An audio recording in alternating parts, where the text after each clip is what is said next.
Adam Kownacki, who many had about the 10th best heavyweight in the world at the moment, just got stopped by Robert Helenius in 4 rounds. Man, he and his team must be absolutely kicking themselves. I think he may have been the first person to have been approached regarding Anthony Joshua's American debut last year, June 1st. Offered $7 million. And he said no, because he wanted more time to evolve as a fighter. Man, this is a lesson in that when these opportunities come, you grab them, because he has just lost now against a guy in 4 rounds quickly. A guy who's, sea level maybe at the moment? That puts him in a position where he will be very lucky if he gets a title shot again. And beyond that though, beyond Kownacki's sorrows and the fact this hasn't gone to plan, for me, this completely rubbishes what Tyson Fury said about the heavyweight division being the best in boxing at the moment. For quite a few people, Kownacki was number 10, and he only scraped by Charles Martin recently, didn't he? And he has just got done against a very basic and I think aging Robert Helenius. Part of the reason the 1970s and the 1990s are remembered as great heavyweight eras, golden eras if we're going to use that phrase, is because beyond the top 3 guys, top 3 in both of those eras I feel are better than today's top 3, no doubt. But beyond that, the lower half of the top 10 was very strong, which can't be said for today.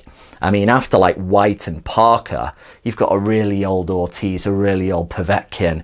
It really falls apart, and there just isn't the talent there, the youth, the drive, the skill sets. It all really falls apart after those guys. In the 1970s, you had Jerry Quarry, Ron Lyle, Jimmy Young, a young Larry Holmes coming up. They all had pretty good skill sets. They could box to different plans. They always showed up in shape. And then in the 90s, Tommy Morrison, Ray Mercer, Frank Bruno, even Oliver McCall, these guys could be crafty. And even the likes of Tommy Morrison, who sometimes got slated for having a bad chin, for gassing out, he could hold together a pretty good performance and outpoint the likes of a still dangerous old George Foreman. Just imagine Tommy Morrison against that Kownacki. He would have splattered him with his left hook in the very first round. No problem. So we look at the lower half of today's top 10. And really, if Kownacki was representative of the very bottom of that, we know he was never aesthetically in shape, but then we look how he performed. He didn't pass the eye test. All those guys I just mentioned in the 70s and the 90s, they all really passed the eye test as well. All the great stuff Quarry did. Even Ray Mercer, now he used to block punches a bit with his head as well, but he got stuck in and he could take you out and he was tough as hell. No way Kownacki beats a Ray Mercer.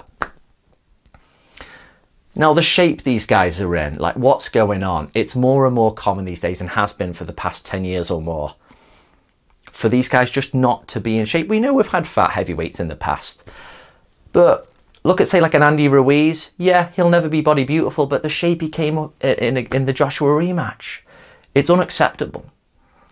And then the Kownacki, just what is it? Is he not training hard enough? What's going on there?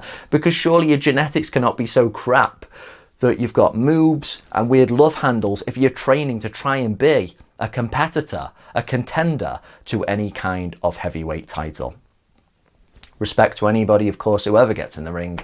Very gritty and tough individual. But to be ranked 10 like that and then to be taken out by a guy like Robert Helenius. Tyson Fury's claim that the heavyweight division is the strongest in boxing is completely silly. Light heavyweight, welterweight, super flyweight, if we're going to go way down, they have all way more depth than the heavyweight division at the moment. And if Tyson Fury proves to be easily the best, which he might do, it makes the rest of the division look a little bit thin. I hope at least Kownacki got paid well, because I doubt I'm going to have trouble pronouncing his name in the future.